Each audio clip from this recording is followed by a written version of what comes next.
Ya, halo guys. Assalamualaikum warahmatullahi wabarakatuh. Apa kabar? Semoga teman-teman dalam keadaan sehat walafiat. Salam buat keluarga teman-teman di rumah. Salam sepak bola. Perkenalkan gue aja, gue si netizen yang suka membahas bola. Ya, tadi udah digelar pertandingan antara Indonesia versus Korea Selatan yang dimenangi oleh Korea Selatan ya. Jadi ini memastikan timnas Indonesia gagal lolos ke putaran final Piala Asia U23, di mana kita mungkin adalah satu-satunya semifinalis yang gagal lolos ke putaran final Piala Asia. Sangat sangat sangat disayangkan. Tapi menurut gua poin pentingnya ini bukan lawan Korea menurut gua. Jadi karena lawan Korea tuh ya udah menang-menang kalah-kalah gitu, ngerti nggak? Kalah pun kita udah expect gitu. Tapi blunder terbesar kita adalah ketika menghadapi Laos, di mana kita gagal mencetak satu gol pun. Itu adalah blunder terbesar dari Vandenberg.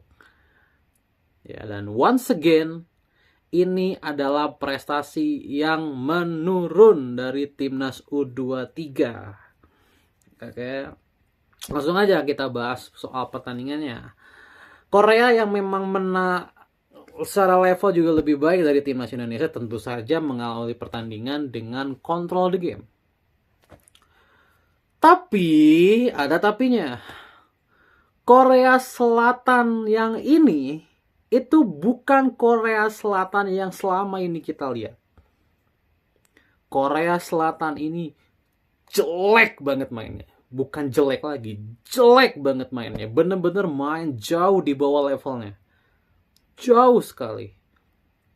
Passing berantakan, pergerakan berantakan, umpan terlalu tinggi, terlalu pelan, terlalu melebar. Gue nggak pernah melihat Korea Selatan separah ini mainnya, terus terang. Korea Selatan ya.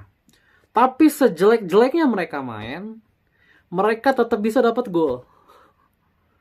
Itu sekali lagi mentality ya. Sekalipun mereka menyadari main mereka jelek, tapi mereka tetap on point dan berhasil bisa mencuri gol ya. Jadi, dan sebenarnya Indonesia mengawali pertandingan dengan cukup baik ya. Tapi ada satu PR, bukan satu ya. Dua PR dari timnas Indonesia. Pertama adalah organisasi pertahanan kita sangat buruk. Sangat buruk. Siapa yang mengambil bola, siapa yang melihat orang, siapa yang covering area itu tidak terkoordinasi dengan baik. Sehingga banyak pemain yang menumpuk di satu titik. Beberapa kali tuh gue lihat dalam bertahan kita ada beberapa pemain yang menumpuk di satu titik sehingga banyak ruang kosong yang dimanfaatkan oleh Korea. Banyak, lumayan banyak. Padahal mereka main jelek loh Korea itu. Tapi itu bisa dimanfaatkan. Korea berhasil mencetak gol di babak pertama. Lewat tendangan dari kanan, bung, keras banget tendangannya. Ya, ke atas tiang, masuk tiang dalam. 1-0 untuk Korea di babak pertama. Di mana pendekatan dari timnas Indonesia dan Korea ini awalnya sama ternyata. Di mana timnas Indonesia bermain dengan 3 back dan bermain pastinya kalau main 3 back itu mainnya pasti melebar kan. Dan memang mainnya tuh sering melebar gitu. Sering melebar dan Raihan Hanan sempat menciptakan peluang ya. Korea pun ternyata melakukan pendekatan yang lama. Bermain dengan 3 back dan bermain melebar. Kedua tim sama-sama men-skip lapangan tengah. Sama-sama men-skip lapangan tengah gitu. Dan karena Korea main jelek, Indonesia itu sebenarnya bisa controlling the game 20 menit 25 ke atas. Itu sebenarnya bisa. Tapi sekali lagi yang jadi PR timnas, dan ini sudah 3 game. Menghadapi Mako pun sama menurut gue PR-nya. Yaitu umpan ke final third kita yang buruk. Jadi umpan ke final third buruk, organisasi di pertahanan buruk. Ya, sayang banget. Ini sangat disayangkan, terus terang. Di babak kedua tidak terlalu banyak perubahan yang terjadi. Sekalipun kita banyak mengganti pemain, Robby Darwis masuk, ya. Kemudian Jens Reven masuk. Kemudian siapa lagi? Jens Raven masuk, Kakang masuk. Tidak banyak perubahan berarti yang terjadi. Jens Raven main jelek, dia nyaris nggak dapat bola sepanjang pertandingan. Robbie Darwish juga kurang menurut gue ya. Tapi ya dibanding Zenadin Faris yang main di awal tuh ya Robbie Darwish masih lebih baik lah. Tapi kurang levelnya untuk melawan Korea. Masih belum lah.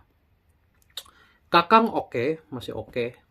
Kakang menutup banyak ruang, dia juga berusaha untuk main melebar. Yang jelek itu Dion Marks kalau untuk gue. Dion Marks main jelek di pertandingan kali ini.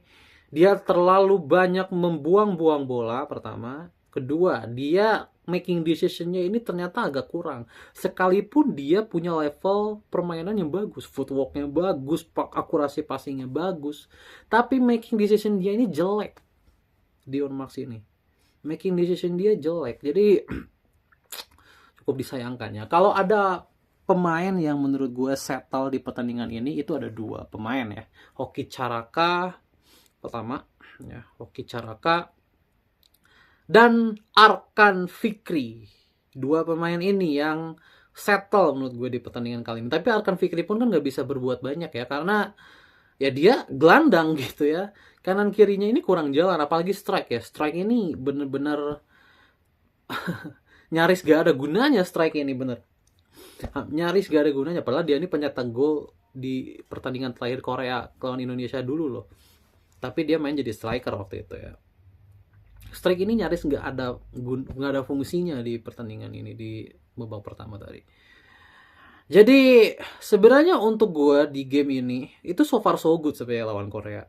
Kayak ya udah kalah kayak gini ya sudah gitu kan, karena memang level kita ini bukan level U23 yang di Piala Asia sebelumnya. Memang perbedaan kualitasnya tuh jauh. Gue udah bilang berkali-kali. Perbedaan kualitas tim yang ini sama tim yang Marcelino, Rizky Ridho kemarin ya, yang kemarin itu memang jauh. Karena waktu itu ada Jenner, ada Hubner, ada Nathan Joao, ada Strike juga masih prime waktu itu kan. Memang jauh levelnya. Prime Marcheng gitu ya, Rizky Ridho. Ferrari juga lagi prime waktu itu kan, Komang Teguh. Jadi gue nggak bisa menyalahkan tim ini juga.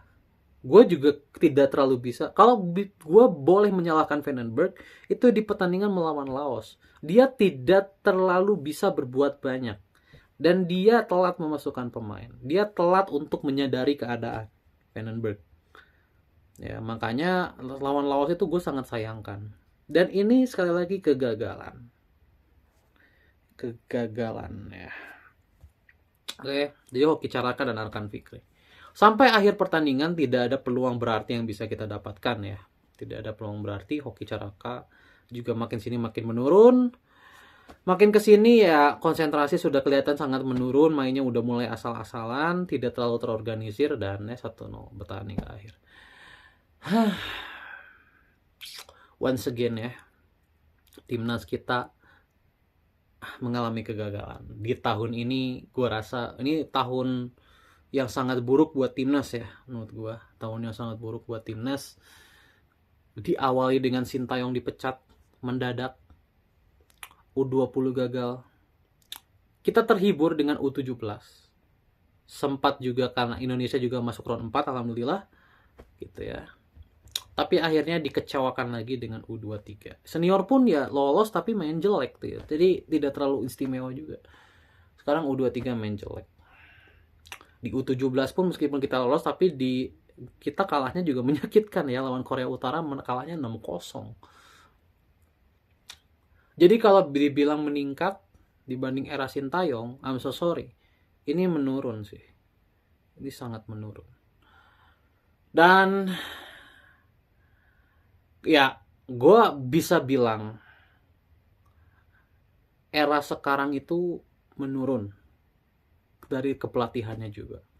Gue melihat yang paling ketara banget ya, yang paling ketara, kerasa banget perbedaannya dari era Sintayong dengan era sekarang kepelatihan Belanda itu masalah fisik.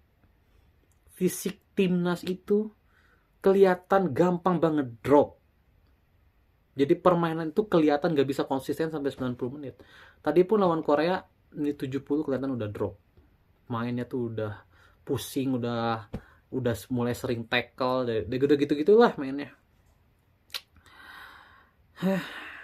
Ternyata gambling ini ya, gambling dari Pak Erick Thohir tidak terlalu membawa dampak baik ya gitu untuk kelanjutan timnas.